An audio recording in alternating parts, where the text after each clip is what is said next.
Do I have everybody's attention now?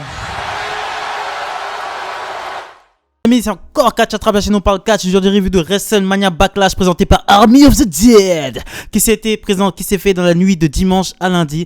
Donc on commence maintenant. Et avant de commencer cette vidéo, je vais vous demander de liker, de commenter, de vous abonner, de partager. C'est extrêmement important pour le développement de cette chaîne. On va devant des 350 abonnés avant la fin. Mais les amis, donc le match qui a ouvert le show, l'opener était le match pour le titre féminin. Donc Rhea Ripley contre Charlotte Flair contre Asuka, qui était donc un match triple menace. Donc c'était un bon match. C'était pour moi le meilleur match de la soirée. Clairement, c'était le meilleur match de la soirée. Je pense qu'ils le savaient, c'est pour ça qu'ils l'ont mis en opener. Donc match très dynamique. Triple menace qui tient toujours ses promesses. À un moment donné, tu as une double superplex de Rhea Ripley et Asuka sur Charlotte. Et Charlotte répond à Asuka et à Rhea Ripley avec un double natural selection. Mais à un moment donné, tu as Charlotte Flair qui est sur... La fin était un peu bizarre. Le match était très bon, mais la fin était vraiment bizarre. Donc t'as Charlotte Flair qui est sur l'apron du ring, t'as Rhea Ripley entre les deux, t'as Asuka qui est à côté de Charlotte. Charlotte met un coup de pied à Asuka. Rhea Ripley en profite pour porter son Riptide et faire le compter. Victoire de Rhea Ripley qui conserve. Mais Charlotte Flair met un big boot à Asuka. Ensuite elle disparaît des écrans. Et Rhea Ripley a le temps de placer son Riptide et de faire le compter. Ça n'a pas de sens. Et Charlotte Flair est toujours debout après la victoire de truc qui a fait la dégoûter. Je sais pas, Charlotte Flair était encore debout en fait quand elle s'est pris le Riptide Asuka. Elle était juste devant, c'est comme si elle s'était pris le Riptide devant sa gueule et qu'elle fait rien. Fin de match complètement gâché et complètement stupide. Une petite vidéo nous est montrée. Dominic Mysterio s'est fait attaquer par des sales chiens avant son match. Donc il ne pourra pas être disponible. Donc Rey Mysterio va devoir faire face seul aux sales chiens. Donc à Dolph Ziggler et à Bobby Roode pour le titre par équipe. Donc nous enchaînons avec un match qui est un match finalement qui était censé être un match pour le titre tag team. Un match par équipe mais qui est finalement un match handicap. Donc Dolph Ziggler et Bobby Roode contre Rey.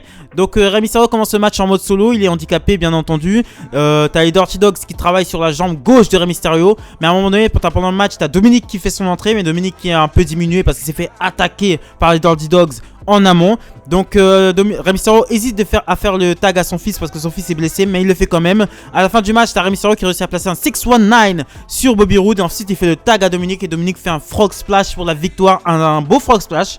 Franchement il était beau.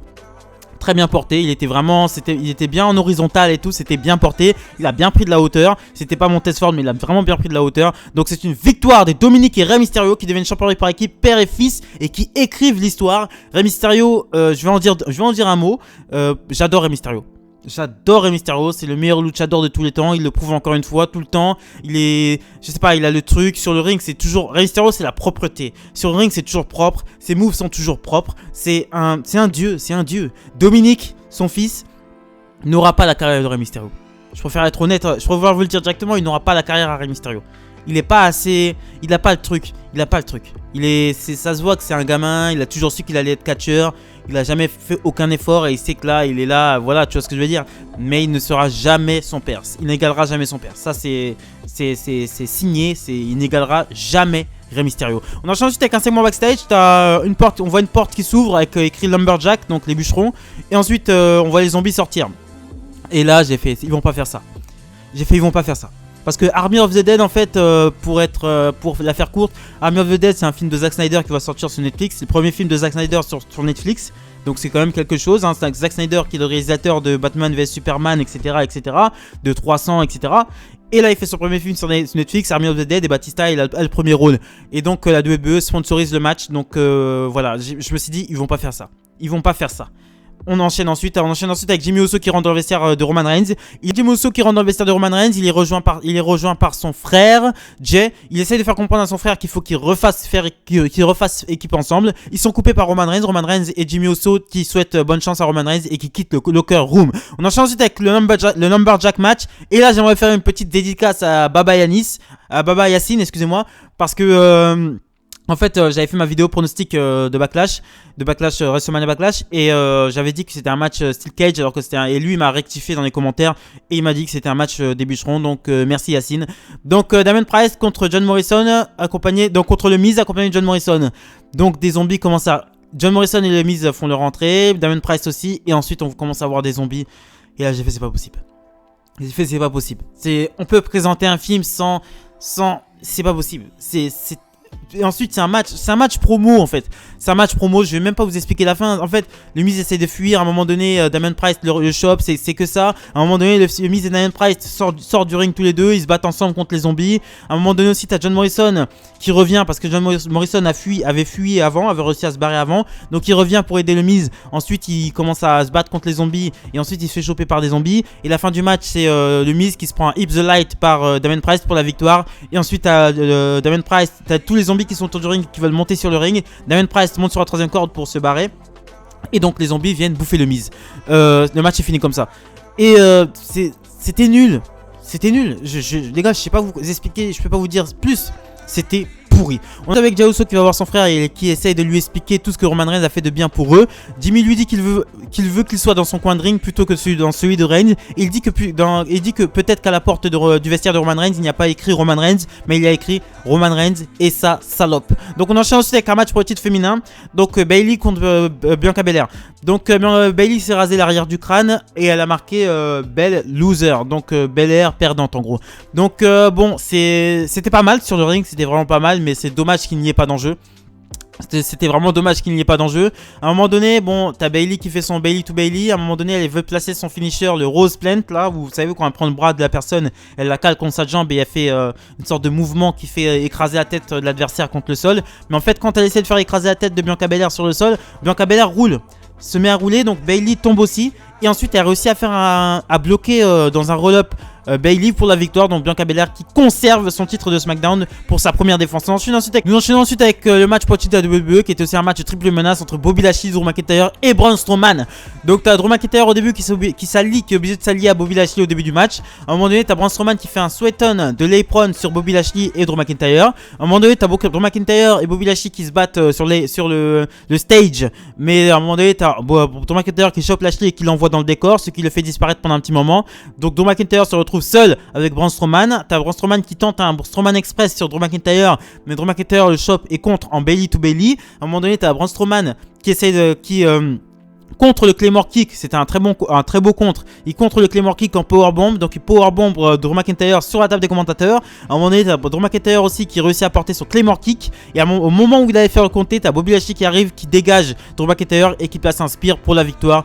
Donc victoire de Bobby Lashley et qui conserve la ceinture. Donc dans ce match, Bobby Lashley, Drew McIntyre, Braun Strowman, pour moi, ce qui sort du lot, c'est clairement Braun Strowman. Braun Strowman a fait un très bon match, j'ai trouvé. J'aime pas Braun Strowman, comme vous le savez, mais là, je trouve qu'il a fait vraiment un bon match. Au bout d'un moment, moi, quand McIntyre s'est débarrassé de Lashley et qu'il l'a envoyé dans le décor, là, je me suis dit, bon, Lashley conserve. Lashley conserve. Ils vont faire un truc un peu opportuniste, comme Rhea Ripley un peu plus tôt. Je me suis dit, pas de, voilà. En fait, j'ai pas l'air d'être motivé pour cette critique, hein. Mais c'est pas que c'est que le show c'était terne. Après WrestleMania, tu vois ce que je veux dire, c'était pas la folie. Clairement, WrestleMania Backlash, c'était pas la folie. Donc on enchaîne ensuite avec le main event of the evening, Roman Reigns contre Cesaro pour le titre universel. Donc c'était un match normal.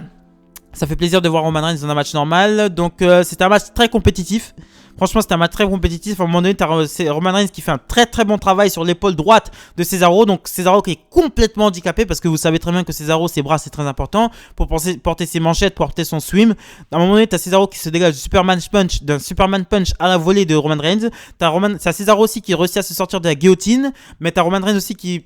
À la fin du match, t'as Roman Reigns qui réussit à placer sa guillotine pour faire pass out de Cesaro. Donc victoire de Roman Reigns clean sur Cesaro. Et ensuite, t'as Jey Uso qui arrive avec le collier, vous savez, collier Maori. Et ensuite, qui le place autour du cou comme pour prouver son allégeance à Roman Reigns. Et ensuite, t'as Jey Uso qui regarde Roman Reigns. Mais on aurait vraiment dit, c'était très bien joué de la part de Jey Uso. On aurait dit un chien, vraiment un chien. Et Roman Reigns avec le petit sourire, un sourire très et il fait bien. Non, franchement, Jey Uso et Roman Reigns, ça marche bien. Franchement, ça marche super bien. Je vais pas faire le mytho. Ils sont aidés par le booking, hein, les deux, mais ça marche très très bien. Donc, Jey Uso, regarde Roman Reigns. Roman Reigns lui fait un sourire, satisfait un petit peu, et il fait juste un petit signe de la tête, très légèrement. Comme Roman Reigns il fait très bien les choses subtilement. Roman Reigns fait un petit sourire à Jey Uso et il demande à Jey Uso. Jey Uso se jette sur Cesaro, lui met un super kick, et au moment où il s'apprête à lui placer son splash, la musique de Seth Rollins retentit. Rollins arrive, comme il fait face à Roman Reigns, et là tu peux croire que oui, Seth Rollins va faire. Ils ont voulu faire croire en gros que Rollins était le prochain challenger de Roman Reigns. Donc il arrive, il fait face à Roman Reigns.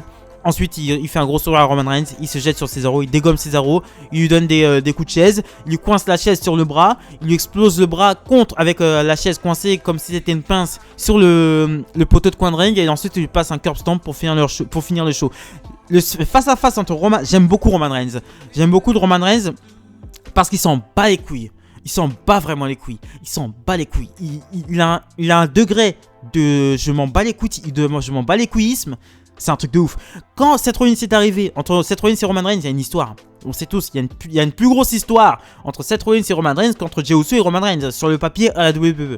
Ils ont une très grosse histoire, Seth Rollins et Roman Reigns. On va pas la refaire aujourd'hui, mais quand il est arrivé, Reigns a regardé Rollins. Mais genre, ça se voyait qu'il en avait rien à foutre de Rollins. Il en avait rien à foutre. Il avait gagné son titre. Si Rollins voulait se la mettre, on se la met. Mais voilà quoi, il en avait vraiment rien à foutre. Donc voilà ce que je pense de WrestleMania Backlash présenté par Army of the Dead. C'était why not les gars. Franchement je l'ai survolé. J'ai regardé le show, je viens de le finir le show là.